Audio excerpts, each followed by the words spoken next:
¿no? Han visto ahí los tipos de tejidos laxos, densos y otros más, ¿no? Con una serie de componentes que van a variar, pero tienen características comunes todas ellas, por eso se llaman tejidos conjuntivos o conectivos, ¿no? Eso es igual la denominación, ¿no? Características: sus células están separadas por un espacio, un gran espacio intercelular. Tienen abundantes vasos sanguíneos y se los encuentra entre las localizaciones por debajo de tejidos, por ejemplo, epiteliales, de los que están separados por la membrana basal. Efectivamente, debajo de la piel, ¿no? Propiamente de la llamada dermis o tejido corio, ¿no? Este es un tipo de tejido conectivo. Entonces vamos a ver que este tejido conectivo está formado por células y sustancia intercelular. ¿Cómo cualquier sustancia, ¿no? La célula viene a ser pues la parte activa, pero la sustancia intercelular, ahí van a haber fibras y va a haber componentes que son amorfos, ¿no? Una serie de sustancias químicas. Veamos rápidamente las llamadas células o los componentes celulares. Y hay de dos tipos, ¿no? Las llamadas fijas, permanentes o propias, a que se está refiriendo su compañero, ¿no? Entonces, cuando decía fija, ¿no? O móvil, se refería a estas células. Entonces, estas son células fijas, permanentes o propias que forman parte del tejido y no salen de este tejido. Veamos, comparándolo, por ejemplo, en la médula ósea. La médula ósea tiene en el estroma representa un tipo de este tejido, pero tiene células que se quedan ahí en la médula, nunca lo vamos a ver en la sangre. Pero las móviles, glóbulos blancos, rojos, se salen a la sangre. ¿Se dan cuenta, no? Las células rojas, blancas, todas ellas salen a la sangre, son móviles. En cambio, las otras forman parte del estroma y se quedan pegadas ahí, viven ahí todo el tiempo. Cumplen sus funciones, ¿no? Todo dentro del estroma, dentro de la matriz del estroma, ahí se quedan. Entonces, estas son las llamadas permanentes propias o fijas, ¿no? Entre ellas, fibroblastos, fibrocitos, mastocitos, adipocitos, histiocitos, miofibroblastos, células mesenquimatosas indiferenciadas. Bueno, podemos tener una relación grande, ¿no? Pero esas son las células fijas. Cada una de ellas cumple, pues, tiene una característica y cumple una función, ¿no? Por ejemplo, en el caso de los fibroblastos, los fibrocitos elaboran sustancias o fibras, ¿no? Las fibras reticulares, del colágeno, esos tienen que ver con este tipo de células, ¿no? Porque van a justamente dar lugar a la formación de este estroma, de este retículo que va a sostener a las otras células fijas. Las transitorias solo se encuentran durante el estadio de maduración. Durante el proceso de diferenciación o multiplicación van a permanecer ahí y luego pueden migrar o pueden desplazarse. Caso de los glóbulos sanguíneos, por ejemplo, ¿no? Las células sanguíneas. Entonces, por ejemplo, ellos provienen de la sangre y permanecen un tiempo determinado en el tejido conectivo, participan en procesos como la inflamación, la cicatrización, ¿no? Pero la gran mayoría son células blancas. Si hablamos de la médula ósea, entonces ahí maduran, se multiplican, maduran y luego salen a la sangre. Y de la sangre pasan a los tejidos. Por ejemplo, los glóbulos blancos, neutrófilos, macrófagos, mastocitos, células cebadas, todos ellos pasan a los tejidos. Y son móviles porque ingresan o proceden de la sangre. O desde la sangre proceden, ¿no? Se originaron en la médula o fueron a la sangre y de ahí pasan a los tejidos. Porque no viven propiamente en la sangre los glóbulos blancos. Eso es solamente una vía de paso para ellos. De ahí van a los tejidos. Y en este tejido conjuntivo vamos a encontrar estas células transitorias. No son fijas, no son propias del tejido conjuntivo, sino provienen por movimientos, ¿no?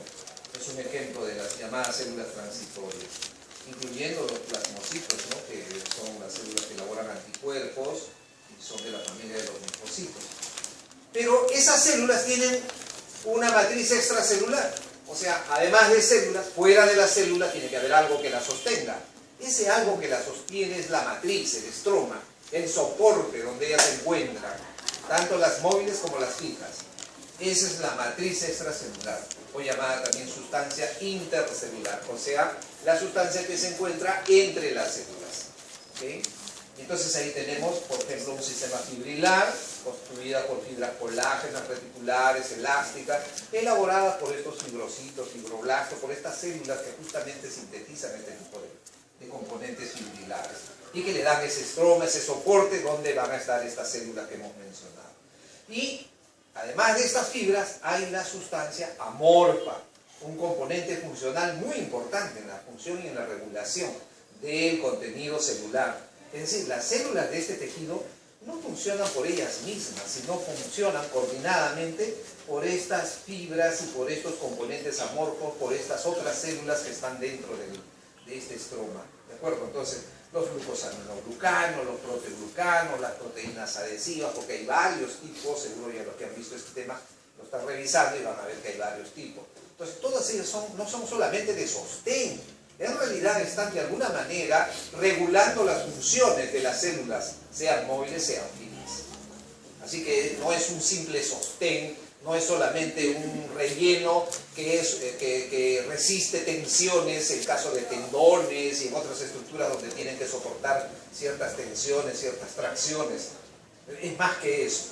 ¿De acuerdo? El tejido conjuntivo no es solamente, repito, de sostén. En realidad su función es más variada. Hoy en día se sabe que es más complejo. Y aquí tenemos una clasificación muy general, ¿no? Este tipo de tejido puede ser, por ejemplo, de naturaleza embrionaria. En el periodo embrionario predomina el mesénquima, ¿no? El llamado tejido conectivo mucoso, que lo van a desarrollar, de repente por ahí alguien le ha tocado esto, ¿no? Pertenece básicamente a este tipo de tejido embrionario. Luego tenemos el propiamente dicho, ¿no? No es especializado, pero tiene, acá más o menos fíjese, laxo es suelto, ¿no? Llamado también areolar o laxo suelto, ¿no? Hay bastantes células, hay poco estroma o poca matriz, pero hay bastantes células, dice que es suelta. En cambio el denso, más bien hay fibras predominantes, va a depender del tipo de tejido. Si esas fibras están desordenadas y de distribución irregular, se va a llamar un tejido denso no modelado.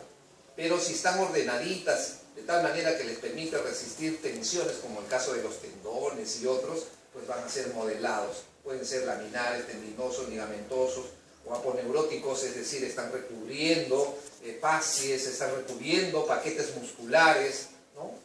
De tal manera que les dan resistencia y evitan que se separen, porque los músculos no solamente son células musculares, alguien tiene que mantenerlos fijos, ¿no? Entonces ahí ese recubrimiento, esas láminas son del tipo de este tipo de tejido conectivo. Y luego tenemos los especializados. Estos ya son tejidos propiamente que cumplen una función, ¿no? El cartílago, el hueso, ya sabemos su función. El hematopoyético o hemocitopoyético, ya acabamos de mencionar algo de eso. El tejido linfático, que en realidad está en estrecha relación con todos ellos, porque la linfa es como la sangre, solo que no tiene las células que tiene la sangre, ¿no? Tejido adiposo, sangre propiamente dicha, ¿ya? El tejido elástico, el tejido reticular, todos son especializados, ¿ya? Bien, esa es una clasificación general y aquí propiamente, unas láminas más para terminar. Bueno, entonces este tejido, resumiendo, se caracteriza por tener cantidades variables de matriz extracelular que rodea a diversos tipos celulares, ¿no? Porque acá las células son la parte central, más funcional, pero ¿dónde están insertas? ¿Quién las sostiene? Justamente la matriz o el estroma, si queremos llamarlo así. Ese es el soporte de la matriz, ¿no? Su función principal es la de sostén, pero acabo de repetir que esa no es la única función. Sin embargo, siempre se la ha caracterizado por ser de sostén, ¿no? Se efectúa a través de este tejido, intercambio de sustancias, actúa como tejido de relleno también, son intercomunicadores de órganos y depósitos de sustancias. Tenemos más o menos, digamos, una distribución gráfica, ¿no? De este tipo de tejido, diferentes células, ¿no?